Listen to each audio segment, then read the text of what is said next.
Hello, this is Dr. Rosie Kuhn, and this podcast series is called Aging Like a Guru. Who, me? So I don't know about you, but some of the spiritual readings that I have seen and experienced over basically 50 years, a lot of it talks about the importance of stillness. And in that stillness, there's sort of an empty space that's quiet, just a quietness. Obviously, it's a still place.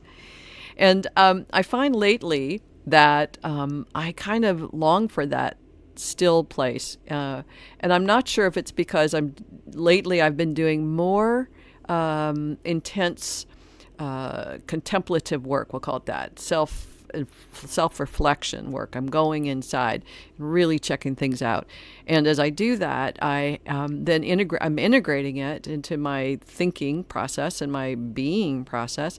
And then I'm articulating it, at least in writing, and perhaps getting it ready to speak it to you, like in these podcasts, but also on Fridays on Facebook. I do a Friday feasts on Facebook at 3 p.m. Pacific Standard Time. And I do those to give people a general gist of what it's like to coach, train people to coach, be a writer, to paint, and what are some tools and skills that I keep learning along the way every week that keeps coming up as a specific theme. So my point in describing all of that to you is, on one level, it feels like I'm not really that busy.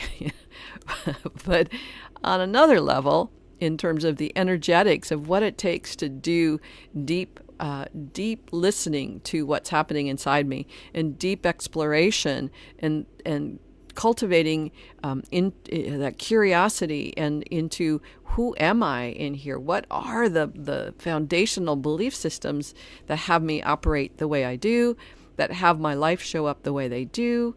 What is that? And so, anytime I'm working with a client who's doing deep work, personal work, and really looking, it's pretty exhausting. It's pretty energetic, because not only are we like, let's say, if it would be like analogy of looking in a book and doing some research and I found that information, good to know, but we're shifting our energetic beingness. We're shifting our vibration of how we be. Sometimes we tap into some emotional element of ourselves that we didn't even know existed. Sometimes we can feel the expression of anger or sadness or depression arise just as an energetic expression of this experience. That's a lot of why people don't want to do deep work, is because they're afraid of that process of tapping into something that may be challenging. But the truth is that in this human experience, this is what's happening to us always, is that even though we want to avoid and ignore this lower, deeper space of being, because we're being all the time, we're existing in this place of being, we're trying to want to avoid it because we're afraid of it. The truth is there's nothing really to be afraid of. I can say that having gone through probably a good almost decade of going through it and being absolutely terrified of it. And, being on this side of where I'm at and saying, yeah, there's nothing to be afraid of. But it's a very, very uncomfortable work. And the point is that it's pretty exhausting work. If you are in recovery, have been through recovery, I have a lot of clients who have been in recovery for 20, 30 years, and it's pretty cool to talk to them because they're aware of the dynamics of what needs to shift in order to leave behind the substance or the relationship that they had with their substance and move forward in their life. And what they're ready for in working with me is a different relationship, even more so, a deeper relationship with themselves. That's really cool, and I love that work. So I think all of us are recovering from our past. We're recovering from families and dynamics where, we weren't too happy, and we want a different life. We want to be happier in the life that we're creating. And that's obviously an intention of Aging Like a Guru, is creating that place of openness, so fulfillment and happiness and joy can be more with us than ever before. And that's a pretty cool thing to look forward to, that this stage of life where we're opening ourselves up to greater capacities to love ourselves and honor ourselves in the world and the other people, greater capacities to just bring in the joy. That's pretty cool. So my point in all of this is I want to take a nap more often than usual the last couple of weeks, and not just fall asleep, but at least create this space of nothingness, no thought. And my meditation practice is more contemplative. I do a lot of thinking in my meditational process, where now I'm like, no, I just want this space where nothing is in my mind, where I'm able to just rest in this just tranquility of nothingness. In a sense, it's just peaceful and still. And that stillness is, again, the word that shows up and in a lot of spiritual content.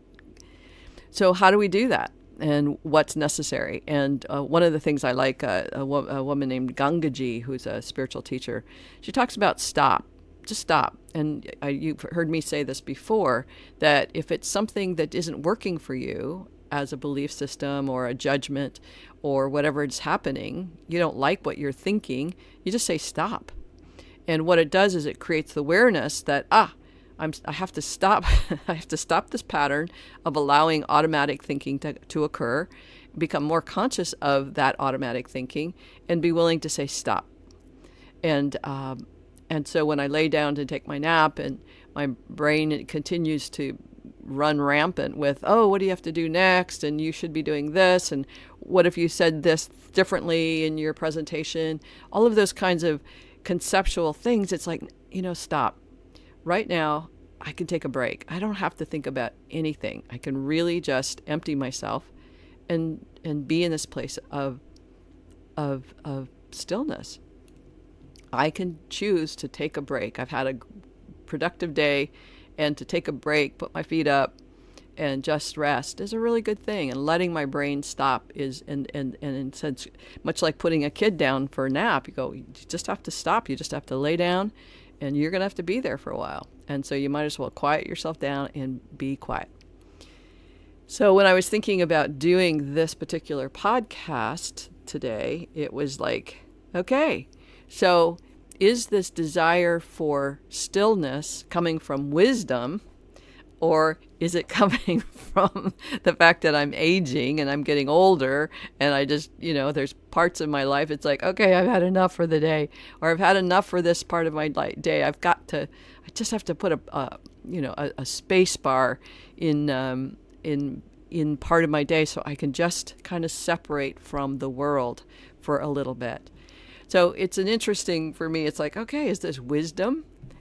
Or is it aging? Or I guess maybe it's both, in a sense that hopefully as we get older and we engage our inner guru, we have the capacity to choose to rest, to quiet ourselves, to become mindful and put a pause in the day where we can say, for this 5 minutes or this 20 minutes or this hour, I'm emptying myself of all obligations, all responsibilities, all thoughts that I think are important. I'm just going to put, a pause on all of that and let myself have this moment of rest and peace and tranquility. And it's really quite a lovely, lovely experience when I can make it happen.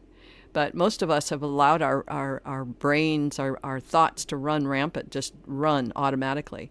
And we think it's the way it's supposed to be. However, we can that's why people have created meditations, so that we can learn to stop. But the belief, again, this is part of our context, is, my brain just does that and it says those things, and so I have to listen to it. It's like all of those interpretations are actually not accurate. You can stop. The brain might be functioning, or the brain might be just putting out material. You don't have to listen to it. You don't have to pay attention. You don't have to think it's true what it's saying. And in fact, what does it say? My beliefs, don't believe everything I think. I love that. Don't believe everything I think. because my brain has learned, based on the conditionings of my family, the conditionings of the country and the community, the ethnicities, my religion, all of that has created conditions for how my thoughts enter my brain and what I do with them. And each of us can say, no, that's not true anymore. What I believe isn't true, obviously, because I'm learning to shift my belief system.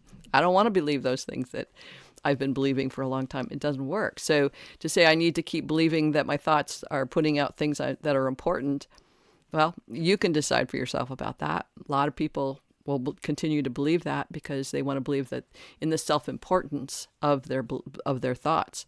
I'm learning my thoughts are just thoughts and has nothing to do with self-importance. Anyway, that's the distinctions that I'm beginning to make, and I pass on to you as possibilities for you to say, okay, I guess I can quiet myself if I want to. Maybe you don't want to, and that's totally fine. It's totally fine. I'm 67, and I've been doing many, many, many years of I don't want to. You can't make me. And here I am at the time when it's right to create stillness and learn how to do that in a more effective way, and to share that with you. All right. Well, big hugs to you. If you want to leave comments or thoughts or questions, hang out, find the paradigm shifts on, the Aging Like a Guru on Facebook, or email me at rosie@theparadigmshifts.com. All right, big hugs. Bye for now.